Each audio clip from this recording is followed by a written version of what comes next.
Hello, good morning, everyone. And for those who are watching in different time zones, good afternoon or good evening. And same as for those who will watch this on a replay. My name is Marilyn. I'm the founder and CEO of Customized Training Solutions Private Limited, or CTS. And we are passionate about helping leaders and organizations who are continuous learners and action takers to transform and thrive in all aspects by co creating and customizing programs with our world class resources. We have served over 3,000 leaders from over 30 countries in different industries, including Petronas, Sony Mobile, PruLife UK, Ayala Group, Chevron, Tencent, Jollibee Foods Corporation, and Shell, to name a few.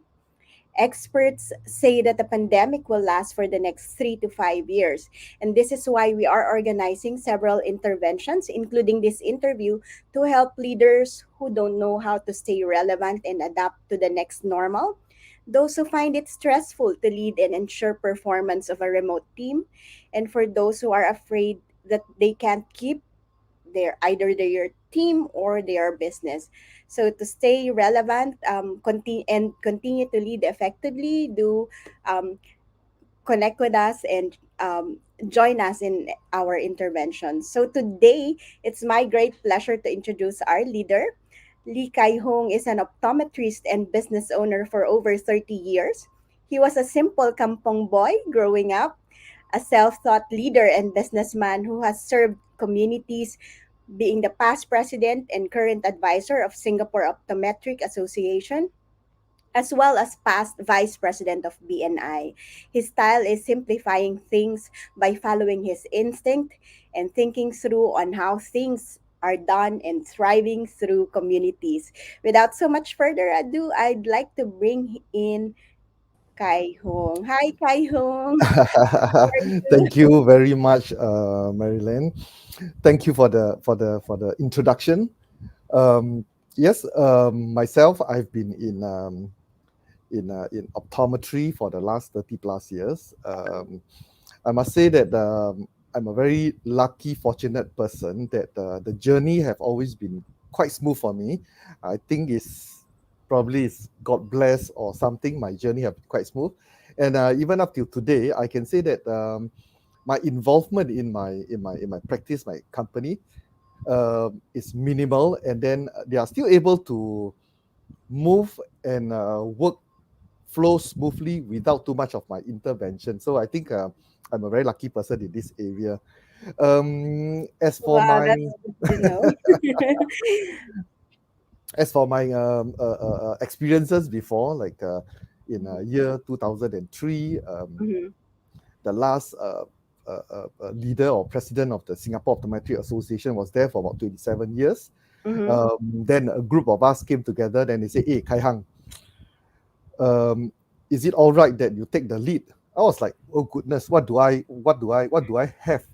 What do I have my experience for the last 20 years in business and work to lead mhm, an association?" So yes, it was quite uh, uh, a task for me. So I even spent days walking when I send my car for servicing. I would walk for, I didn't know it was 10 kilometers. So as I walk, I still think and how things work. So many a times it's just thinking through the flow of what mhm, you should do, what need to be done, and how is it supposed to be executed. So I'm a very simple guy.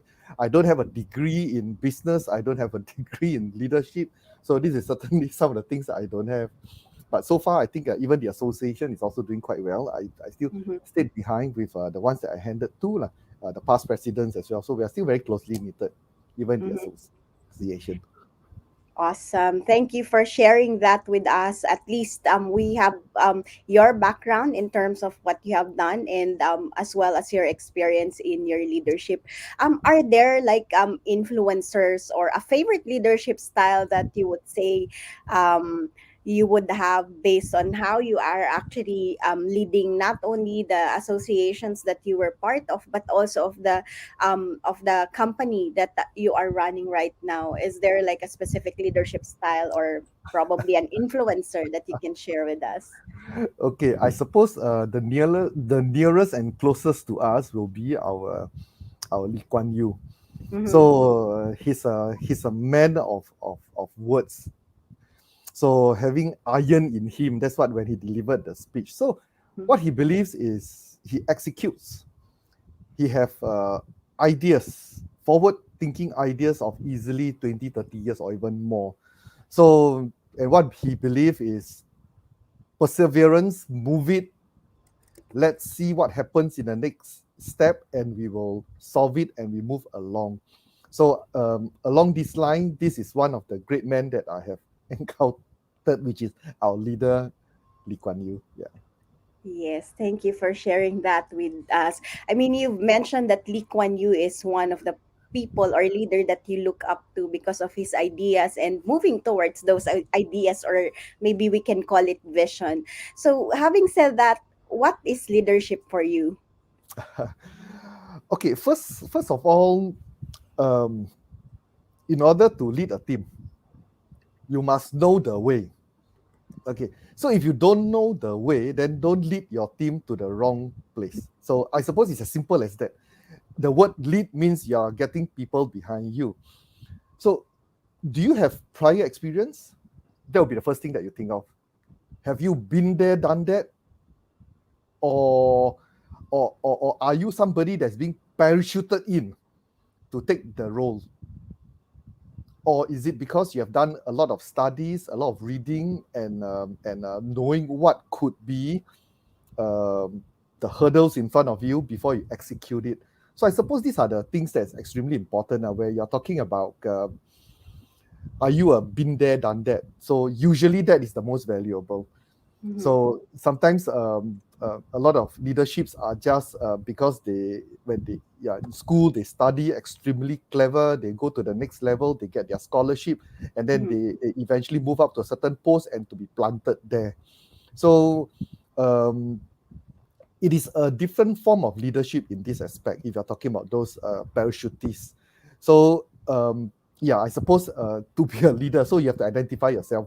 Which leader are you? Been there, done that, parachutist, or have you read a lot? Something like that. So personally, I would think that yeah, this is extremely important. Yeah. Mm-hmm. Thank you for sharing that with us. And of course, I mean, experience will always be the best teacher, I would say, right? That's why you mentioned about being there and having done that. But at the same time, like we are all, we are all leaders and we have to start somewhere. And that's where the reading and studying comes into place, I would say, right? And in my introduction earlier, I've made mention about, the next normal and the challenges it has brought about in our lives, the challenges, the changes that and even the opportunities that we have. So I'm just curious to know, how would you actually define or describe the next normal? The next normal. Um, yeah, a lot of people will ask, what is the secret to success? So many people will say it's still a secret. So what is the new normal? I suppose it's everybody's guess. Yes, more will be going online. Mhm, Offline, I would think so. If you're talking about offline, then you have to be really exclusive. So I suppose it depends on which area that you're thinking of. mhm, So the new normal, um, our the general public is getting more educated, mhm, more exposed. I suppose communication will be something which is extremely important. Are you able to communicate with them, convince them? Are you able to uh, uh, uh, are you able to convince them to follow your way and then you execute whatever that your ideas are? So I suppose being a leader, there's also many different qualities that that you need to have. So Are you a born leader? Are you a quiet leader? Are you a thought leader? I suppose all these will come in. So I think the new normal, maybe, yeah, I would say that you have to convince the younger pool of people that is in the age of 20, 30. Those that's 40, 50 are slowly moving into set expiry. And so I suppose you have to look into the young people, which is the most valuable right now. This is the key pillars. Wow, thank you for sharing with us. And again, like I agree with you that right now it's really something still a secret, or there's so much still uncertainty in terms of like what the new normal or next normal will look like. But again, uncertainty has been in our lives since day one, right? So it's all about really like and as we like speak now we're doing this online, and you mentioned that more and more people or even businesses are actually moving towards online, and people are for us to be able to adapt, we have to be educated or we have to continuously learn.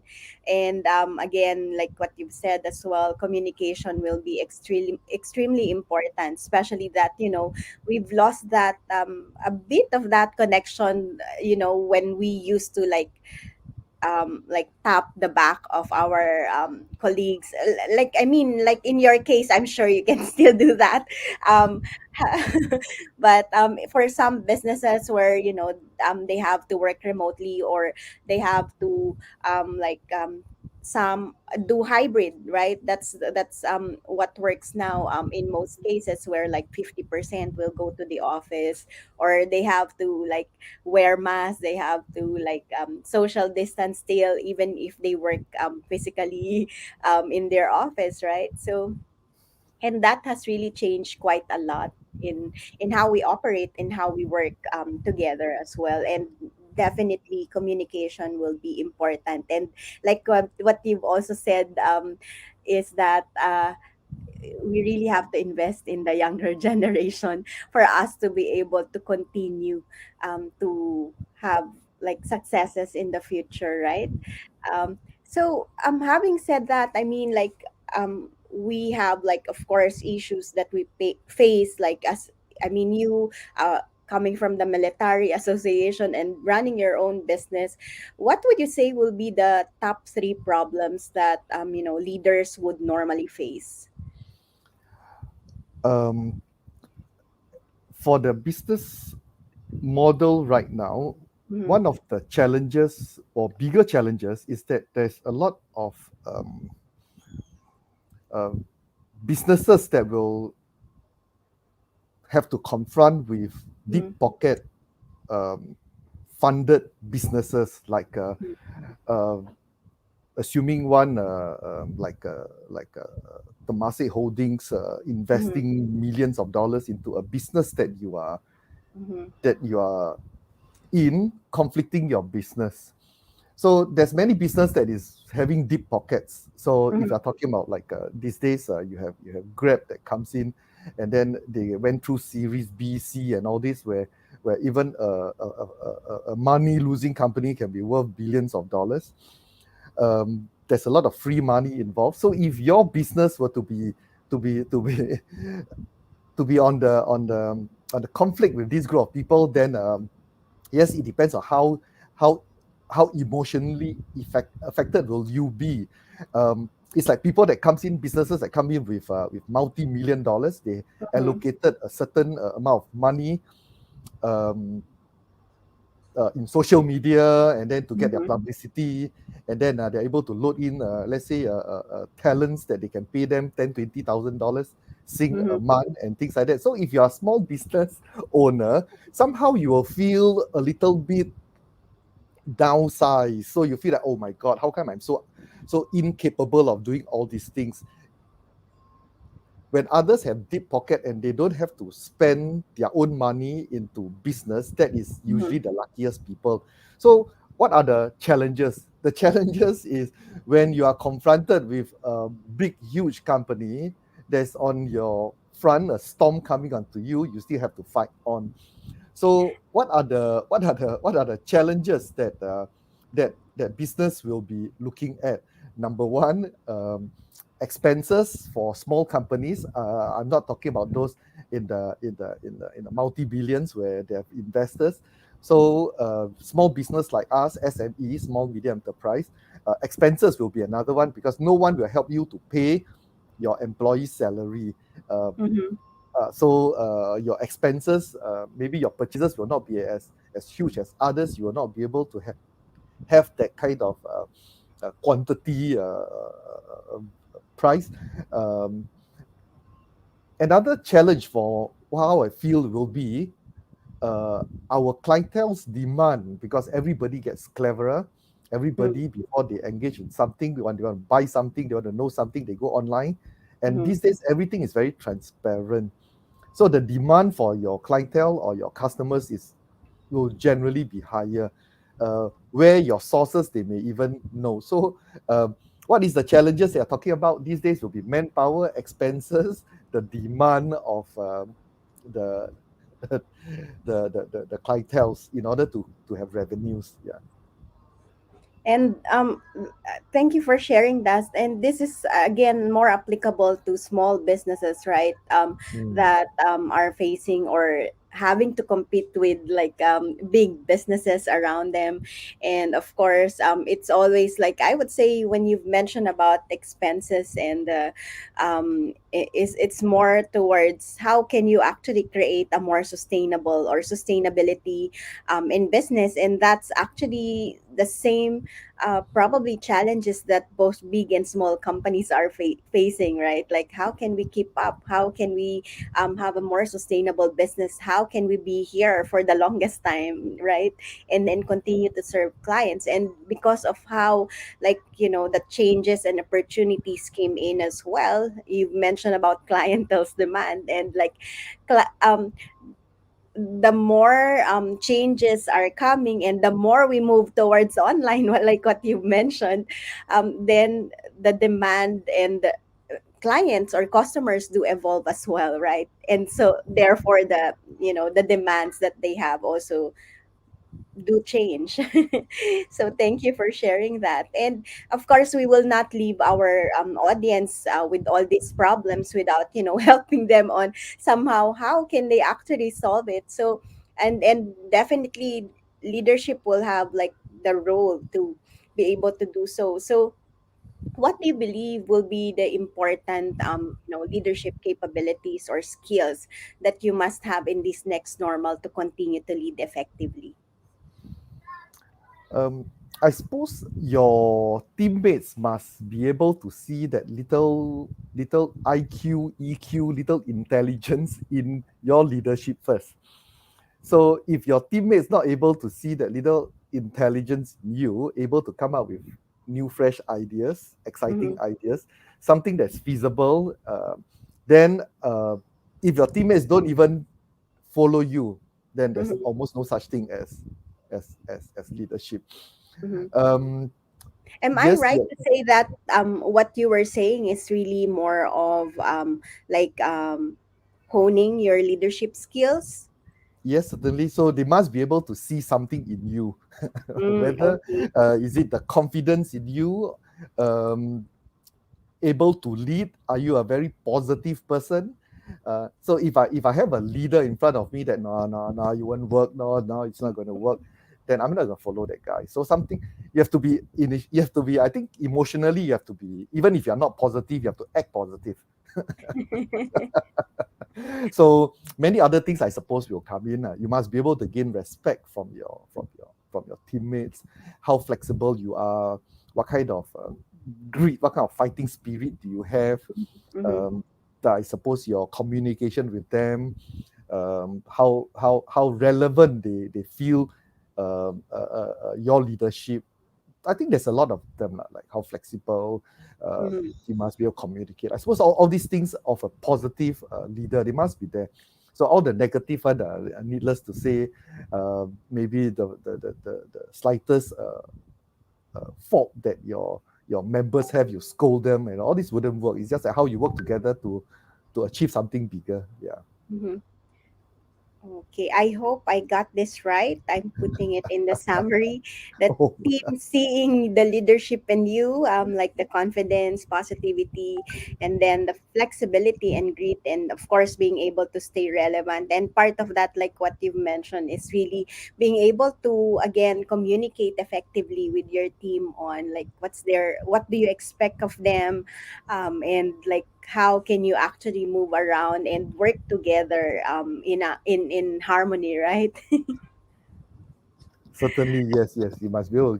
Teamwork is important, and then all align yourself, your teammates. They're all aligned for a common goal. Mm-hmm. Um, Even the teammates must also be able to see what's there for them. Yeah. Yes. So after this, are you able to bring them up to another level? It's just like what they were talking about is Bill Gates that he made his partners billionaire, he made his employees millionaire, things like that. So you must be able to see where how are you going to lead them to a better lifestyle. So then regardless of whether is it a SME or I think in a big corporate, it's still the same. You'll Right, follow the right. So leader that will bring you there. Yeah. yeah, it's always like, what's the next step or what's the level up for every one of us, right? In this organization. And so what do you believe will be the role of learning, leadership, and transformation in order to thrive in this next normal? Or like, I mean, to get to that level up that you were referring to, right? Simply, simply Um, that.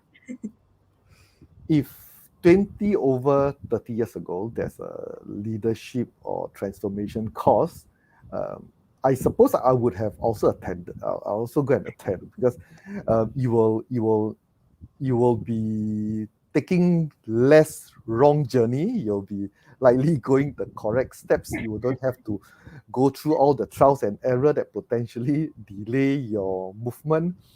Certainly any form of education is better than no education. Mhm. Yeah, it shortens the learning curve. So if you ask me whether if there's something to learn, obviously it's good. True, true, true. And again, like sometimes, like even if there is like a leadership or transformation program in the last or in the past 20 years, I would say that, it's a continuous effort that we should have, like um because time and things might change, like what's happening right now in the last 2 years is that, like, well, people are talking about, for example, digital transformation, but Mm, none of them, but the way they thought of digital transformation in the last probably 2 3 years is really something more of like, oh, it's a good to have thing, right? or idea. But then when COVID hits in 2020, like, oh, this is not a good thing to have. It is a must. We have to have that, right? And like what you've said, leadership and transformation education shortens the learning curve. Not only the learning curve, but also it's about leverage, right? You've mentioned that, in our previous conversation, like, this avoids you from doing stupid things. If you have that, right, that education, that mentor, that coaches, right, that you can work with. And I totally agree with you on that. And it's a, I wouldn't say it's a good to have, but it's more of like a much needed thing that you have to have in any leader or in any how, no matter how big your organization is, right? agree, agree. So yeah, and that leads me to my last two questions, which I would it's a very open question, I would say, and I would normally like brand or say that these are my two Miss Universe questions. So I'd like to like understand from you. I mean, if we've talked a lot about leadership, especially in the small business area, and you've mentioned a lot around communications, teamwork, and all those stuff. So I'm just wondering if you have a magic wand that you can use. What will you do with it? If I have a magic wand, if a magic wand, the noble ones or the really practical ones. if It's it's it's up to you. If it is You can share both if you want. no, if it, yeah, okay, I'll share both. If it's a very practical one, I would have hoped to have the whole stretch of Orchard Road uh, under my ownership, so I don't have to work anymore. Just by collecting rental, just like maybe in a Makati or something. I own the whole city. Then you don't have to work anymore. So Okay. I think that would be quite practical. Okay. So that is the most realistic one. If you ever have a magic wand, I think most of them will do that thing. I'll have more things. Then I will start being a noble. Start being noble. Yeah, if I have $1 million every month, I'll be able to contribute towards maybe the children's society and then to give out. Mhm. First, you must be rich enough to give. So yeah, if it's a Wow. noble, okay. So when you're talking about now the more realistic one, it's not that I can own the whole Orchard Road. So be So able to contribute to the society? Is that yeah, what you said? yeah, definitely after that. So the I always find the word Commonwealth countries. So what does Commonwealth countries? To most, it's just a word Commonwealth. But what does Commonwealth mean? That means everybody's wealth is common. So which is Mm-hmm. almost similar to communism. Mm-hmm. So when everybody's wealth is almost common or equally rich or equally poor, then I think our life will be simpler because there's less greed, there's less ideas of being Mm-hmm. cleverer than the other. Everybody just live in harmony. But sadly, such things don't come true. When there's communism, there's laziness waiting for the next person to work. So communism or even commonwealth, all these are usually bound to fail. Capitalism will come in. So if you're asking me whether what would I like, I rather have a simple lifestyle where everybody just live this 70, 80, 90 years simply in harmony. I think that is where everybody have when everyone have sufficient uh, uh, uh, for their livelihood. I think that's that simple wish that I have. That's very interesting. I'm actually wondering like how you actually came up with this answer of like it's really like I would say that most people would actually want to have like equality. I mean that's what I hear from having commonwealth or communism as you've mentioned. And you've mentioned about really everyone being able to live a simple life in harmony. And last time, probably in the longest time, we were able to have that until like I remember in one of my interviews, he said like he would wish from his magic wand to remove the male centric and all the male centricity, um, and then that's common in Asia. He's actually based in the US, but he's from Malaysia, based in the US. Yeah, to correct that. And that's what he mentioned, to remove male centricity in the world. And I think it all he said like it all started with um, you know um, different countries, or like it's not communism, it's a different term, like going to different countries to invade them or however you call that. Yeah, so I remember that that wish from one of the leaders that I have interviewed before. And so like I would say like we are much connected because like it's generally the same theme, right? The reason why he wanted that is because he wanted harmony as well, like what you've mentioned in your wish, right?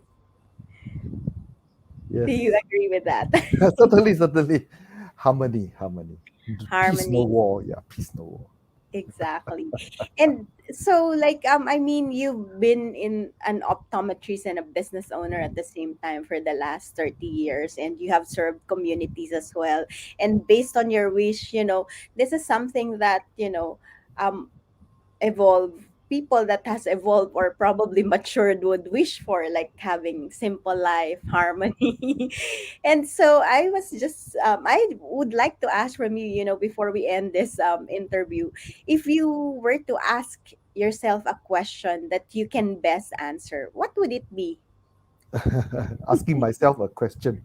Yeah, I'll what would probably it ask be? myself whether am I happy with my life, which I believe I can best answer because I know Mm-hmm, myself. I wouldn't mm-hmm. know about uh, knowing how other people's life.